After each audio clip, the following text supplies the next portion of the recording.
আসসালামু আলাইকুম ওয়া রাহমাতুল্লাহি ওয়া বারাকাতুহু। প্রিয় শিক্ষার্থীগণ, আশা করি তোমরা সবাই ভালো আছো। আজ আমি তোমাদেরকে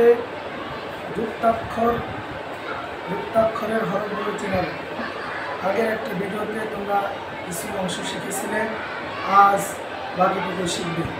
সবাই বোর্ডের দিকে তাকিয়ে মনোযোগ সহকারে পড়বে।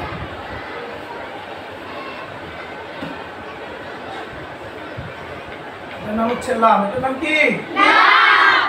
লাম।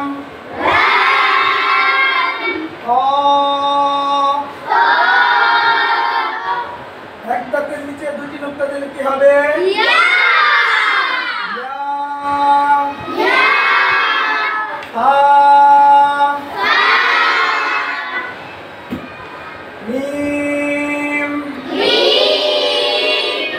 নাম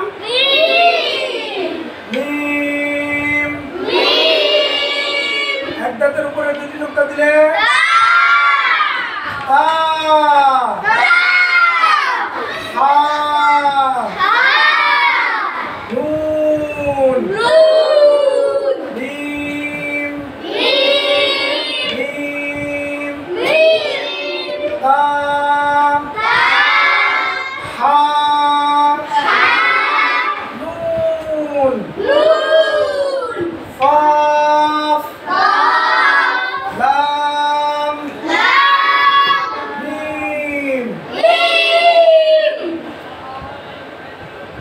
বাম পাশে হরফ যদি মুরাক্কাব না হয় তাহলে কফের পরে কি হবে?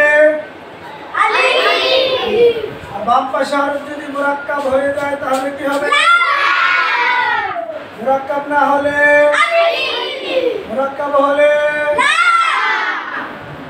কফ, লাম, মিম, ইয়া,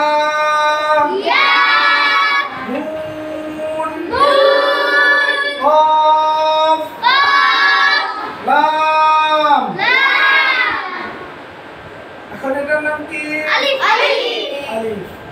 আর মুরাক্কাব হলে মুরাক্কাব কি ডান পাশে হবে নাকি বাম পাশে হবে? বাম পাশে মুরাক্কাব হলে লাম হবে, মুরাক্কাব না হলে কি হবে? আলিফ হবে। কফ, লাম, বা। গোল মাথার উপরে একটি নোক্তা দিলে কি হবে? ফা।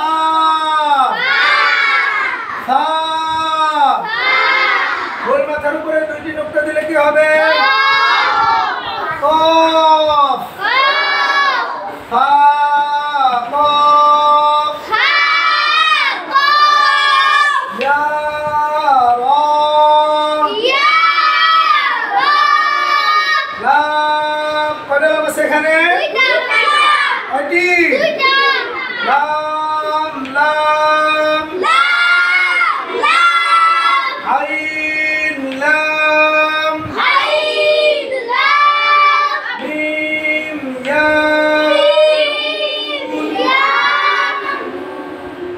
লাম, লাম,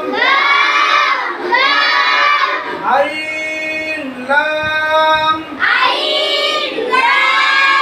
মিম, ইয়া, নুন, তা, হা, হা। গলার মধ্যখান থেকে আওয়াজ আসবে হা,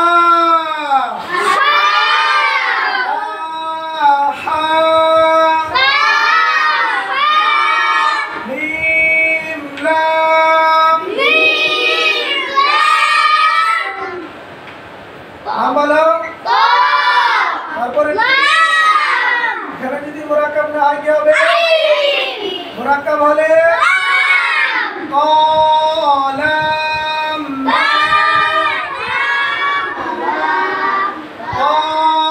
কলাম, বা।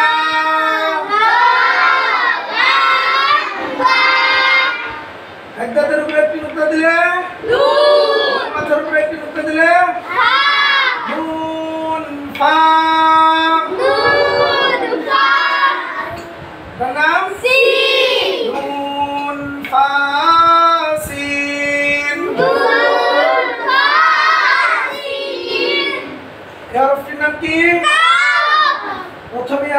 লাম ছিল, কি ছিল?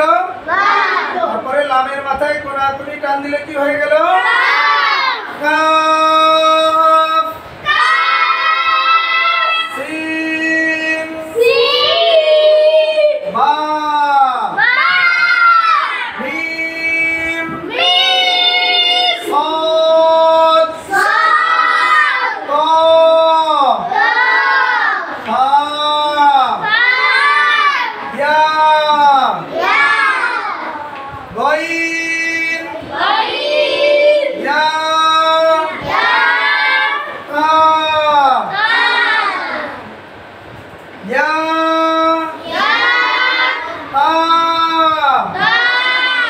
এটার নাম কি? কাফের পরেরটা কাফ, লাম, মিম। এই হরফটির নাম কি বলো তো সবাই? আইন, মিম, ইয়া, কফ, সিন, সিন, লাম, মিম। এটার নাম লাম না আলিফ?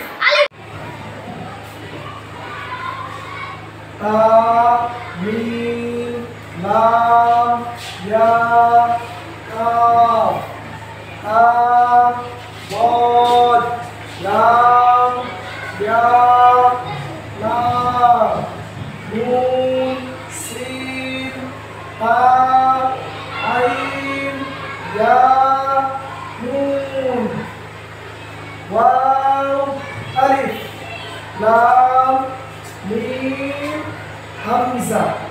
আমরা ক্লাসে পড়েছি উপরে নিচে দুটি হরফ একসাথে থাকলে উপরের হরফটি পড়তে হবে। তো এখানে ওয়াও এবং উপরে আছে হামজা, তাহলে দুটি হরফ একসাথে। যদি আমরা কোন হরফটি পড়বো? উপরের হরফটি পড়বো, ওয়াও পড়বো না, হামজা পড়বো। তাহলে লাম, মিম, হামজা, মিম, নুন, ইয়া, নুন, শিন, ইয়া, হামজা। ইয়া নিচে হরফ, এজন্য ইয়া পড়বো না, হামজা পড়বো। এখন আমরা শিখবো উল্টা দাঁতের ব্যবহার। আমরা ক্লাসে পড়েছি উল্টা দাঁতের ব্যবহার এক দাঁতের মতোই হয়। উল্টা দাঁতের উপরে দুটি নোক্তা দিলে কি হয়? এক দাঁতের উপরে দুটি নোক্তা দিলে তা হলে উল্টা দাঁতের উপরে দুটি নোক্তা দিলে তা। হায়ের পেটে নোক্তা দিলে জিম, হায়ের পেটে নোক্তা দিলে কি হয়? জিম। হায়ের পেটে নোক্তা দিলে কি হয়?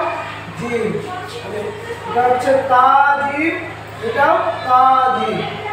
উল্টা দাঁতের উপরে দুটি নোক্তা দিলে তা, আর এটার নাম হা। এক দাঁতের উপরে দুটি নোক্তা দিলে তা, উল্টা দাঁতের উপরে দুটি নোক্তা দিলে তা। তা হা, তা হা। উল্টা দাঁতের উপরে একটি নোক্তা দিলে নুন, হায়ের মাথার উপরে একটি নোক্তা দিলে খ। এক দাঁতের উপরে একটি নোক্তা দিলে নুন, হায়ের মাথার উপরে একটি নোক্তা দিলে খ। তাহলে এটা হচ্ছে নুন খ। উল্টা দাঁতের নিচে দুটি নোক্তা দিলে কি হয়? ইয়া হয়। এক দাঁতের নিচে যেমন দুটি নোক্তা দিলে ইয়া হয়, উল্টা দাঁতের নিচেও দুটি নোক্তা দিলে ইয়া হয়। ইয়া, হা। উল্টা দাঁতের নিচে একটি নোক্তা দিলে বা হয়। কি হয়? বা হয়। এক দাঁতের নিচে একটি নোক্তা দিলে যেমন বা হয়, উল্টা দাঁতের নিচে একটি নোক্তা দিলে বা হয়। বা এর নাম জিম, বা